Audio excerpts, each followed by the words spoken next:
Hello and welcome to Love Anything Art. Today I have a pattern idea for you, and then I will do a Crackle experiment on it. These are the colors that I'm going to use for my project, and I already have them rolled out. I'm going to use one solid color for the inside, and then I'm going to wrap two colors around the outside. I have seen other polymer clay artists use rubbing alcohol to create a crackle effect, and I know that dries out the polymer clay. So I wanted to try it for myself to see if I could get a crackle and how much it would affect the clay after baking.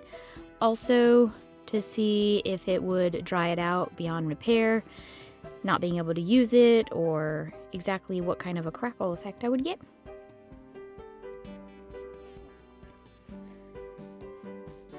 Also, just want to do a little bit of housekeeping. If you are new to my channel, welcome. I'm glad to see you here. I hope you enjoy this video. I also have over 200 videos for you to watch and enjoy, all about polymer clay. Please consider hitting that subscribe button. It would really help my channel grow and reach more people, and I'd love to make more content. And to all of my returning subscribers, welcome back.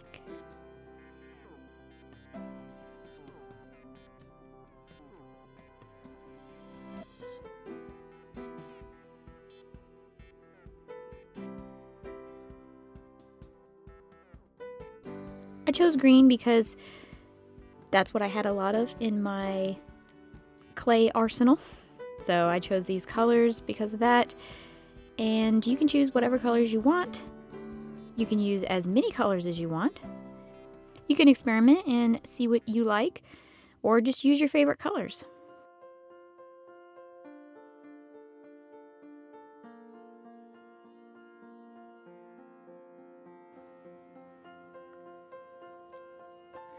I've rolled out this snake of clay pretty thin.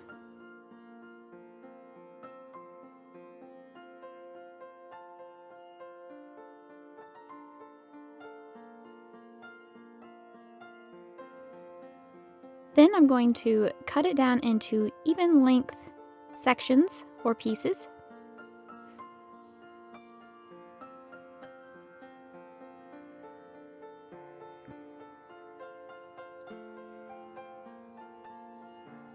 With each of those, I'm going to roll out the tips only, just using my fingers there on the end. I don't want to elongate the piece, but I just want the ends to come to a point.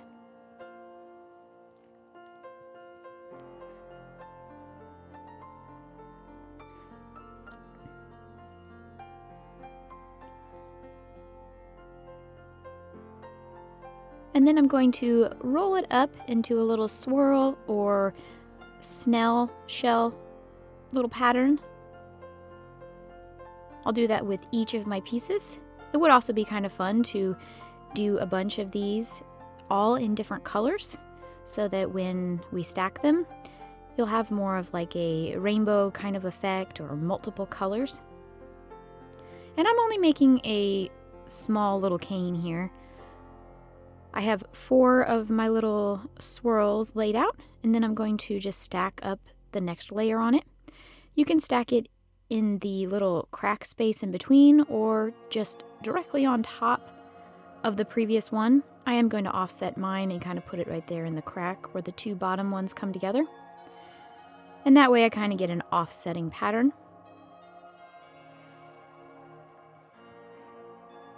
And then I'll continue that up. As you'll see here on the side. I love the way that looks.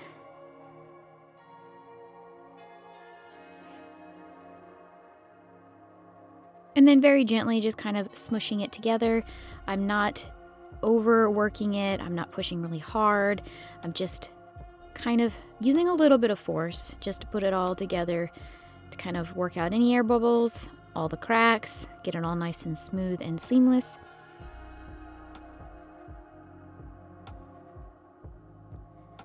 And there you go.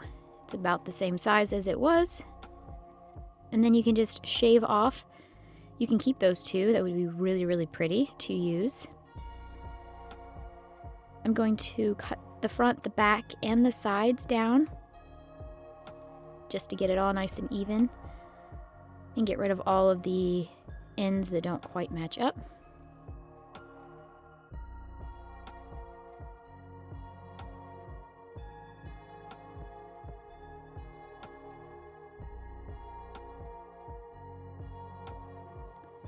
And then I'm going to slice it into relatively thin slices until I have the entire cane cut up.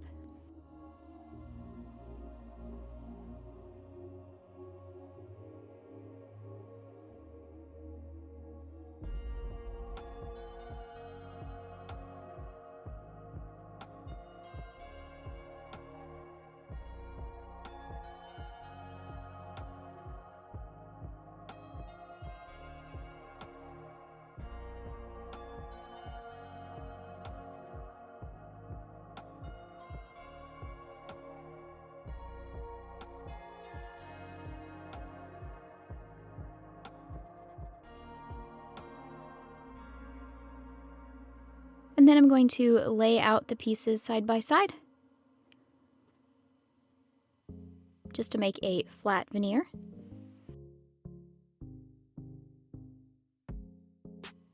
Kind of looks like stepping stones, or maybe like a green brick wall. My husband thinks it looks like a turtle shell. Once I have them all stuck together, I'm just gonna gently roll it out a little bit and also burnish it. I do want it to be thinner than it is. Well, pretty thin. And I also want to make sure it's nice and smooth.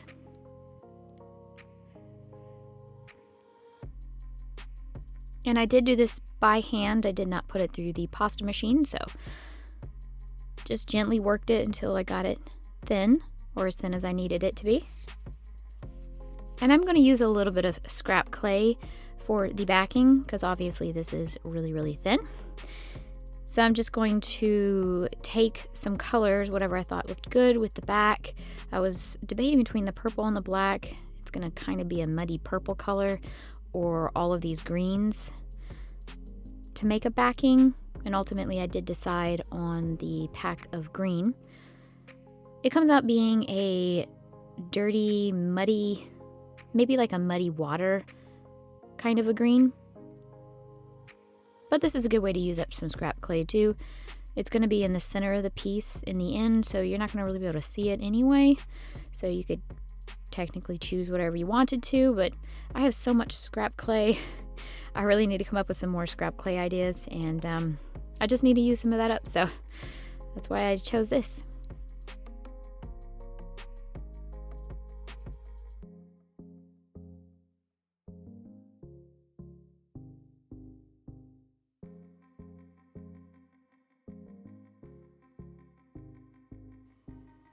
And I did run this through my pasta machine once I got it pretty flat. As you'll see there, it actually comes out not too bad of a green color. It's very muted and kind of dirty water-like. But nonetheless, I don't think it came out too bad. And then I'm going to place my turtle shell clay over it. I'm just kind of stretching it out to cover as much of it as possible. And then I'm going to try and crackle it with some rubbing alcohol. Like I said, I did see some other people using this, and I just kind of wanted to try it. And I've always thought about trying it, but just never have, because I know that it dries the clay out. So I thought, what the heck, I'll go ahead and experiment. I've been in an experimental mood lately.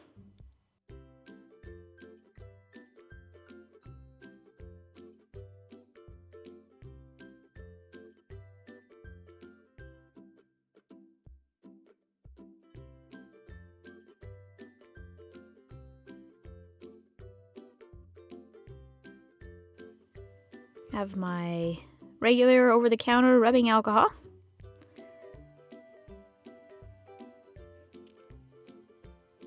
I don't have a lot left here, but I'm basically going to do this like 6 times. It was either 5 or 6 times, but just rubbing some of the rubbing alcohol on top. Just generously smearing that all over there.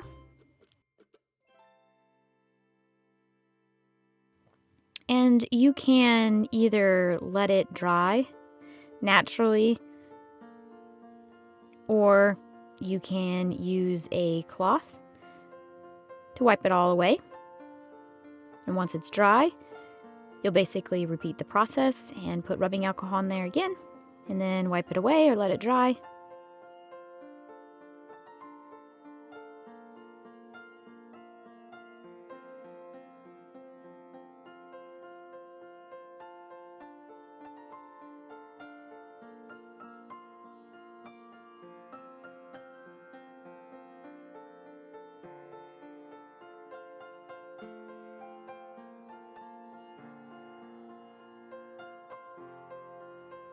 And this is after about 3 or 4 times. You can see a little bit of a crackle happen there.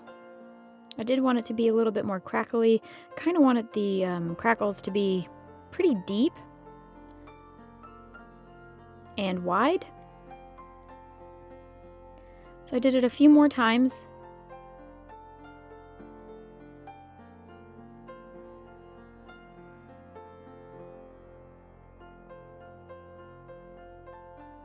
And I did get some crackles, but it ultimately basically just cracked the entire piece, even kind of the backing, even though I don't really know how it would have got all the way down there and dried it out, more so than the front. But it did give me some crackles, and I had to manipulate it a little bit and kind of work some of the clay that didn't have any of the rubbing alcohol on there.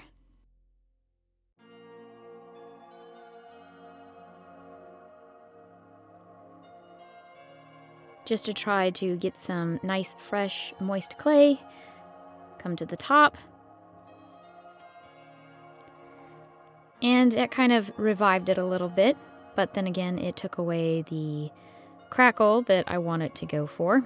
And yes, I know that there are other ways to do the crackles. There's lots of crackle videos out there, particularly by Jessima Tutorials. But I really wanted to experiment with this and ultimately see how it comes out, especially after putting the rubbing alcohol on there and cutting out shapes and baking it. I want to see what it looks like. I want to see if the clay holds up or if it's brittle when it comes out.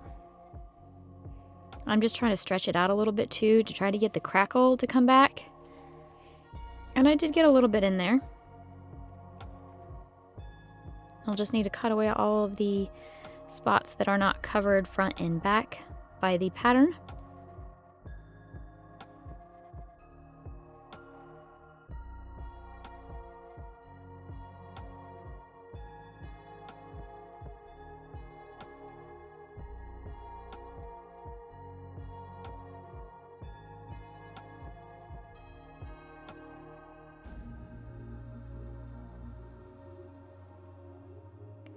And then I'm going to cut out some shapes. I just made these paper cutouts.